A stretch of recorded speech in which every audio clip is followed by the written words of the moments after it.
5 kilo lang. Wow, sana all. Help Sir Boss Corimao. Help Sir Boss Corimao. Mega love, shout out. Help.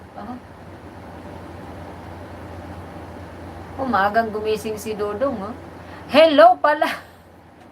Kaya nga nagulat ako, ha? Help. Hello pala yun. Binasa ko lang din, Sis Jovelyn. Pasensya naman.